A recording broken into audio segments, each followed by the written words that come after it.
The man disguised himself as a chef and secretly injected a tube of laxative into the food. Once the meals were served to all the inmates, the two of them quickly hid outside the prison vault. After confirming the exact structure of the reinforced steel security door, they immediately locked in their next plan. The inmates who had finished eating could no longer suppress the nausea and began vomiting violently all over the prison. In no time, sick inmates flooded the infirmary. To keep them from literally vomiting themselves to death, the guards had no choice but to send the prisoners to a hospital outside the prison. Taking advantage of the chaos, Andrew and Nick disguised themselves as janitors and located the spot directly above the vault inside the restroom. Nick then pulled out a power drill, aimed it at the vault ceiling, and started drilling. After a burst of furious drilling, Nick punched a large hole through the vault. He then took out a canister of liquefied gas and unleashed another round of output into the opening. At the same time, their teammates parked the car at the designated location and activated the timed bomb inside it. When the agreed time arrived, Nick directly ignited the gas inside the vault.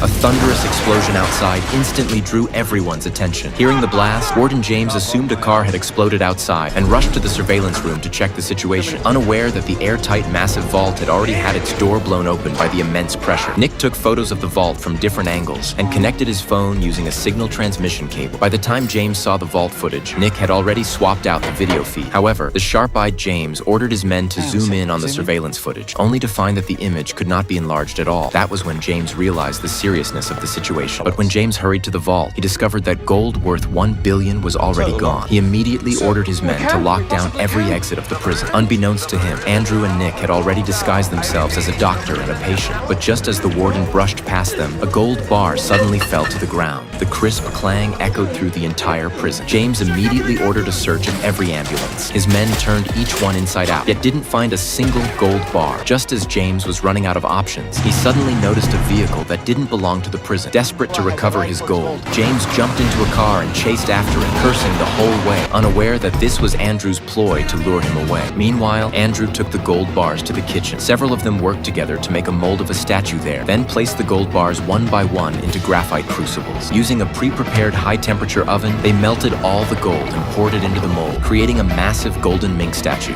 After painting it red, they used the excuse of repairing a damaged statue to openly transport the gold out of the prison, while what awaited James would be a dead end.